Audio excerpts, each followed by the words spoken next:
As part of our combined process improvement initiatives, providers, oncology, pharmacists, and nurses have worked together to develop and review standard order templates. Our initial efforts have been focused in our BMT order sets and templates. The development of these standard order templates is to assist providers, pharmacy, and nursing in the ordering and processing of often complex order sets. Our goal is to improve efficiency and safety.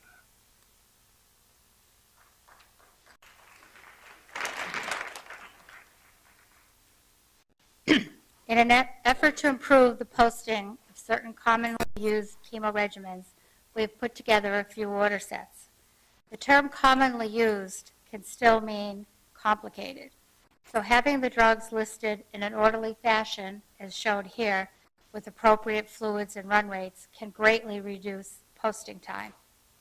Steve Heffernan and I worked on several of these sets, and we have done 27 to date, and we will be working on more in the future. This is especially helpful for complicated multi-regimens drugs, which are seen here. This is called ABVD, and it contains 5 drugs. And hyper-CVAD is another thing that contains 7 and 4 drugs, respectively. Using these sets are also helpful for pharmacists that are not familiar with specialities that are done on either campus. For instance, on the Memorial campus, they do a lot of GYN specialties that are not done here, and here we do BMT and pediatric special orders.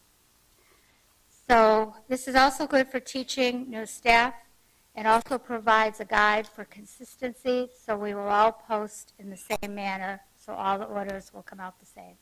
Thank you.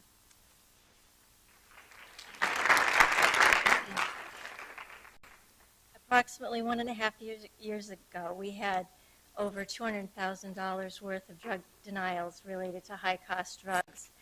The oncology pharmacy department identified 3 drugs, bevacizumab, rituximab, and immunoglobulin, and decided to aggressively pursue obtaining prior auths for those drugs. We did do that, and as you can see from the graph, the number of denials dramatically decreased.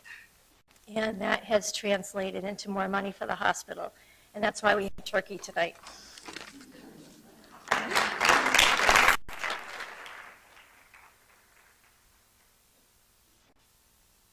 Good evening, everyone. My name is Lindsay Lee, and the stories we're going to be telling about today is medication safety and technology.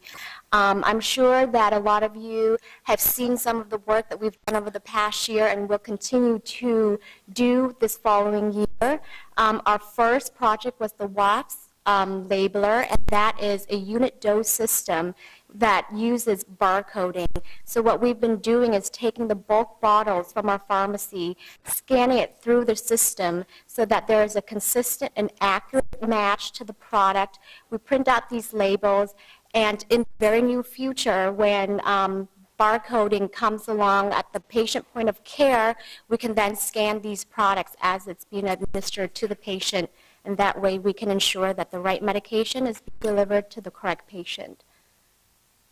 Our next project includes PAR-RX, and this is along the same lines of streamlining and cleaning up what we already have. Our goal is to decrease the amount of Pyxis misfills, which have been the top reported medication occurrence. How we're doing that, the technology enables the use of barcoding so that when we go to refill or to take anything from the Pyxis machine, we will be scanning the barcodes. And this way, again, we will be selecting the product and using it, administering it, verifying it for the correct patient. Thus far, we have scanned over 2,600 medications, and we'll continue to do so as new products come in, put them into the system so that everyone will be able to use that technology. Finally, one of our biggest accomplishments is the drug library cleanup. Just referring to that robot that we've seen earlier, it can only be as good as the foundation that we build. And currently, we have been going through various systems, including Meditech and Pyxis, going through each and every single drug and renaming them in a standardized naming convention, as well as identifying duplicates, taking it out of the system so that when you go to put in an order, you're seeing only active items and items that are relevant to your practice site. Again, we will continue to be doing that. We have also created an intranet website where you can go and report any of the issues that you may see, and this way we have a very standard and streamlined process of addressing any of the naming issues that you may see in any of the systems.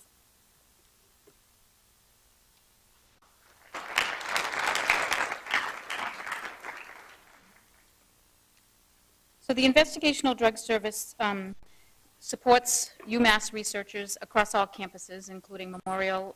We actually have some studies going on at the Hanneman campus as well, where they're assisting us with the dispensing of drugs. We do inpatient and outpatient studies.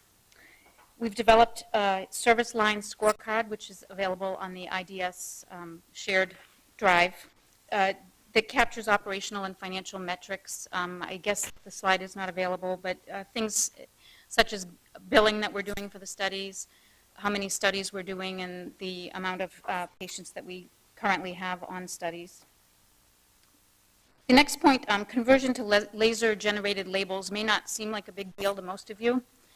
When I started here 10 years ago, and I prepared my first investigational drug label, I was told to type it. And Carol can vouch for that, because she's the one that told me to do it, and I really thought she was kidding. We've implemented gene therapy research. If you told me that 10 years ago, I wouldn't have believed it either. We did our first patient who was actually treated at the Memorial campus a few months ago. It was a protocol for congenital Leber's congenital amaurosis, which is a genetic condition leading to premature blindness. The man, if anybody's read the TNG in the last month or so, was featured, and he does have some peripheral vision back, so the plan is probably to bring him back for the other eye at some point. And we have 2 other gene therapy protocols currently in the works. We've treated the first RNA, inhibitory RNA compassionate use patient actually in the world for Lou Gehrig's disease. Not as much of a success story, but still cutting edge and something that we will be going forward and doing more stuff with. And the residents who are here now probably aren't aware of what their room looked like probably a few weeks before they got here. We have now stored all of our files off-site through Archive America. The day that Archive America came and picked up the files, there were 39 boxes, and they said it was the single biggest pickup they've had here. So all of our old files, anything beyond 6 months after closure, is now stored off-site.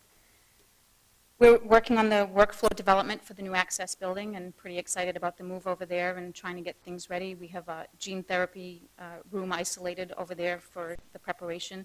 The problem with doing it here is currently we have to do it during off hours when oncology services is not affected, because the entire room needs to be isolated for that purpose alone. And if there were ever an issue as far as contamination, we wouldn't want to jeopardize patient care for all of the oncology patients. So that will be an entirely separate room, and we expect that to grow.